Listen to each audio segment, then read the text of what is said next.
Hello बच्चों, मेरा channel Gyandeep में आप सबका स्वागत है। आज हम कोई नहीं पराया कविता का क्वेश्चन आंसर और ग्रामर करेंगे। तो चलिए मौखिक करते हैं। क कवि के लिए कोई भी पराया नहीं है। आंसर, कवि के लिए कोई पराया नहीं है क्योंकि कवि सारा संसार को अपना परिवार मानते हैं। क्वेश्चन नंबर 2, कवि किसे अपना आराध्य मानते हैं? कवि हर एक मनुष्य को अपना आराध्य मानते हैं। आराध्य मतलब आराधना के योग्य, पूजा के योग्य। क्वेश्चन नंबर 3, कवि किस प्रकार की कहानियाँ नहीं सुनना चाहते हैं? आंसर, कवि स्वर्गलोक की सुख सुविधाओं की कहानियाँ नहीं सुनना चाहते हैं। क्वेश्चन नंबर 4, कवि संसार में क्या बांटना चाहते हैं?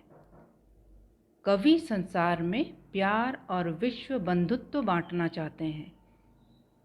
विश्व बंधुत्व मतलब पूरे संसार में हर एक व्यक्ति भाई भाई की तरह रहे। कवि विश्व बंधुत्व इस संसार में बांटना चाहते हैं। अब हम लिखित में देखेंगे। क्वेश्चन नंबर 1, कवि मानवता पर अभिमान क्यों करता है? आंसर, कवि को मानवता पर अभिमान है क्योंकि कवि को विश्व के सभी लोगों से प्यार है। वे आदमी को अपना आराध्य मानते हैं। आराध्य का मतलब पूजा के योग्य। मानवता की भावना से बढ़कर उनके मन में कोई और भावना नहीं है। उन्हें देवत्व और अमरत्व से ज़्यादा मानवता प्यारा है। उन्हें देवता और अमरता से ज़्यादा मनुष्य प्यारे हैं।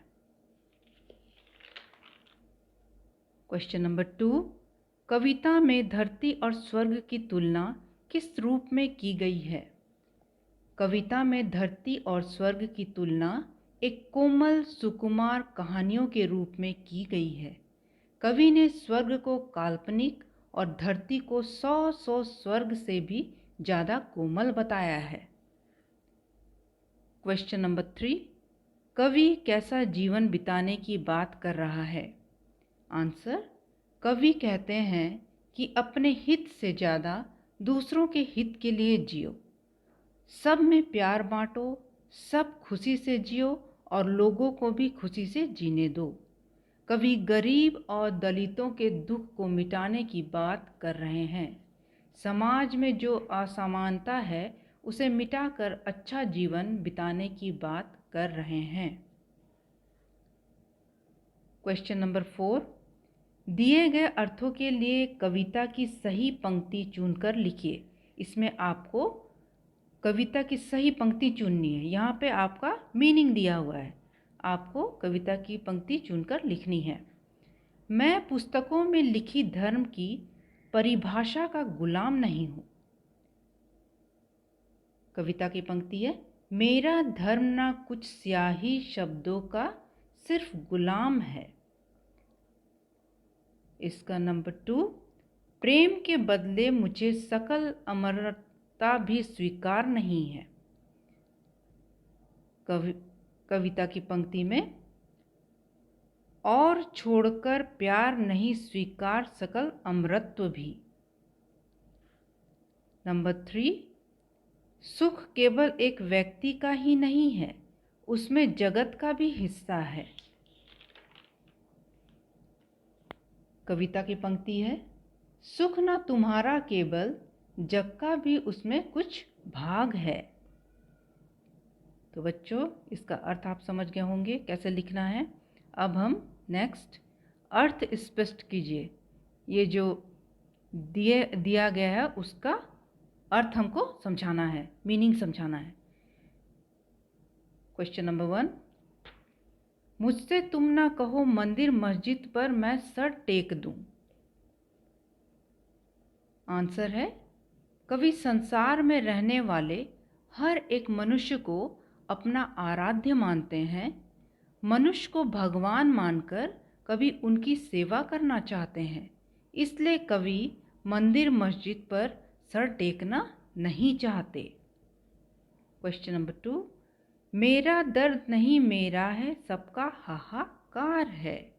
इसका आंसर है, कवि कहते हैं मेरा दर्द केवल मेरा नहीं, पूरे संसार के दुखी गरीब दलितों की पीड़ा है, जिसे मैं गीत के माध्यम से समाज तक पहुंचाना चाहता हूं। अपने गीतों के माध्यम से समाज में फैले असमानता को दिखाना चाहता हूं। तो बच्चों, ये आपका क्वेश्चन आंसर कंप्लीट हो गया है। आप क्वेश्चन आंसर लिख लीजिएगा। और यहाँ पे भाषा से में पर्यायवाची शब्द है, पेज नंबर 73। इन शब्दों के 3-3 पर्यायवाची लिखिए।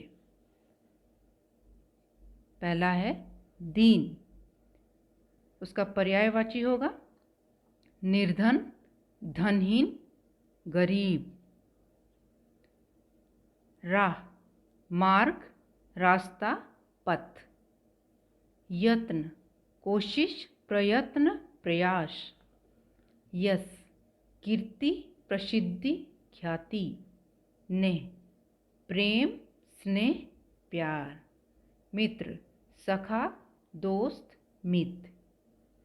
ये सभी पर्यायवाची शब्द है जिसका अर्थ एक ही है, उसे अलग अलग रूप में कहा गया है, लेकिन मीनिंग सबका एक ही है।